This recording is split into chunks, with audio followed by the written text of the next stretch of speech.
Good evening, Tottenham fans. There is something really wrong going on in the game we love at the moment. Igor Tudor has been charged by the FA for telling the truth, for calling out the referee for what he thought was the wrong decision.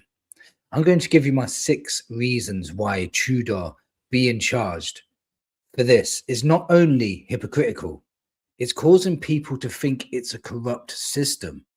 Now, I'm going to tell you exactly what Tudor said, and I'm going to tell you exactly why I just think managers should be able to have their opinion on referees, because at the moment you're taking away the freedom of speech of a manager, and I just don't think it's right. And let me just make this clear. This is about Tudor today, but this is also about every team in the Premier League where decisions are going against them, pathetic decisions. I've seen so many wrong decisions in so many games. It's not just Tottenham, it's all over the board. And I think people like me with a platform like this need to talk about it a lot more and give these managers a little bit more protection, because I just don't think it's right and I don't think it's fair.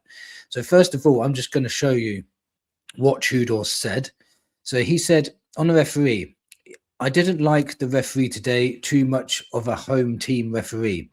I didn't feel well with him. All the decisions were on their side. He doesn't understand football, the feeling of what is wrong and what is right. Now, you can even read in that, you could probably understand he was very frustrated at the push. I can't remember who the push was on now. It's escaped my mind. But do you remember when we had a push on Gabriel and it was given straight away? The goal was disallowed straight away. But I think it was Harry Wilson, wasn't it? Pushed Dragushin on the floor, and straight away it was called a goal. So you can tell just by his wording how frustrated he was that it was given to them but not to us. So he was questioning the referee on this decision, because we was told very clearly, if you put 2 hands on the back, it's going to be a foul. Harry Wilson done that probably twice as hard as what Mawani did, and his didn't go punished, but ours did. So you can understand the frustration. He went on to say on Jimenez and the instant, he was not thinking, oh, it was Jimenez. I thought it was Harry Wilson's the guy that scored, wasn't it? So Jimenez was not thinking about the ball. He was thinking how to cheat. He cheated the player, was pushing it, was cheating, and it's a foul. Variations including calling ridiculous, not giving it a foul, right? So basically he's saying Jimenez tried to get the advantage. Obviously, Tudor's first language isn't English, so he's basically saying Jimenez was only concentrating on trying to get the advantage, not trying to get the ball, and he succeeded, and it should have been a foul. He was trying to cheat, basically, and it worked, and he fooled the ref. So we're not blaming Jimenez, we're blaming the ref, because the ref should have called it up.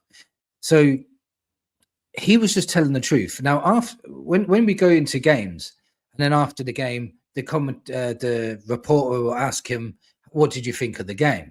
Now he's not allowed to tell the truth, so what's the point of speaking to him? Let me give you some examples. So managers are expected to be honest and passionate. The game sells emotion and raw opinions, but it punishes managers for voicing frustrations over decisions in the heat of the moment. Now, what is the point of interviewing a manager if you don't want to hear the truth? Or at the end of the day, the reporter gets you to say something bad about the manager, then they report it and you get punished for it. I just think it's ridiculous that you can't have an opinion on the manager. And I'll tell you why it's hypocritical in a minute. I'll tell you why.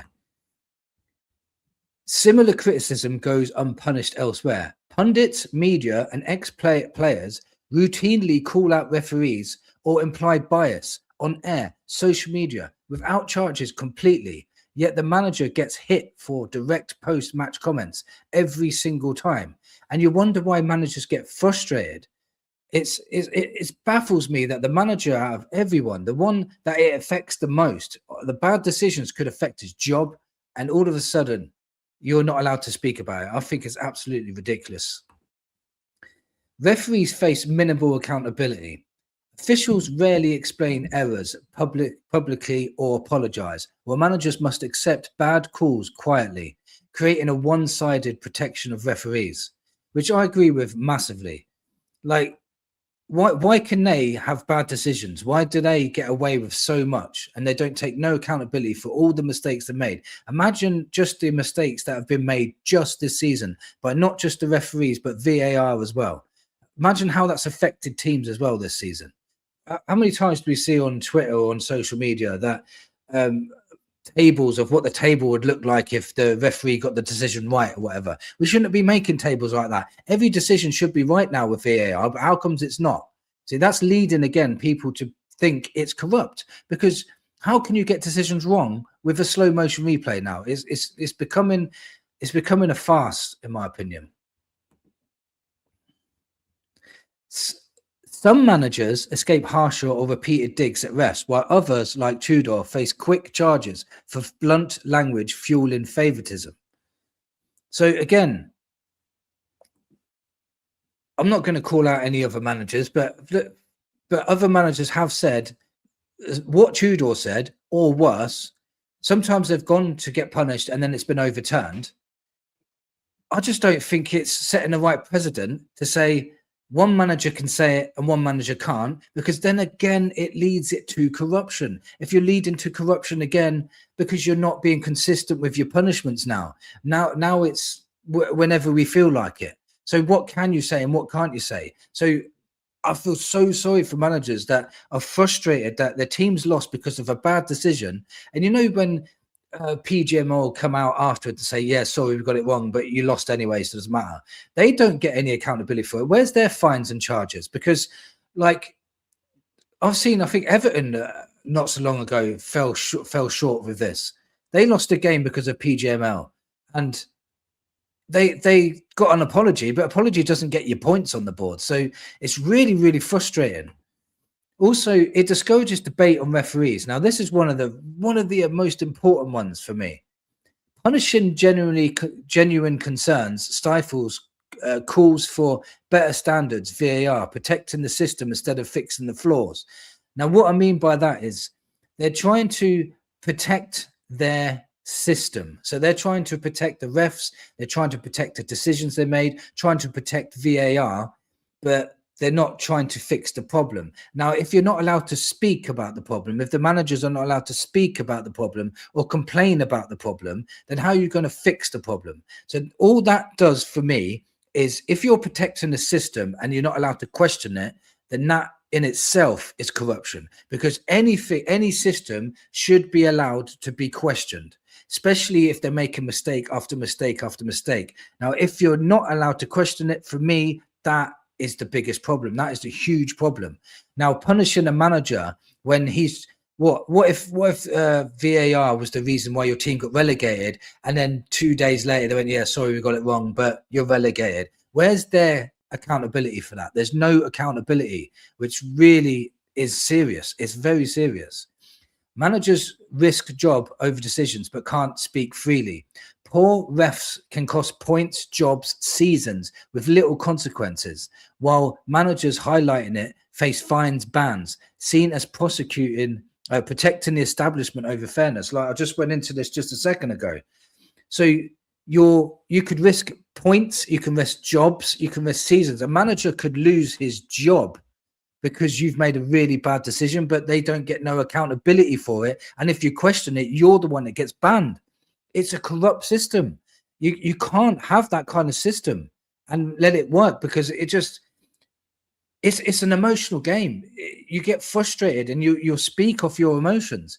Like, why can't a manager speak off emotions and 2 days later say, yeah, sorry, I was a bit harsh with that, rather than get banned? But PGMO or VAR or VAR or the ref 2 days later can say, yeah, hold my hands up, yeah, that was wrong.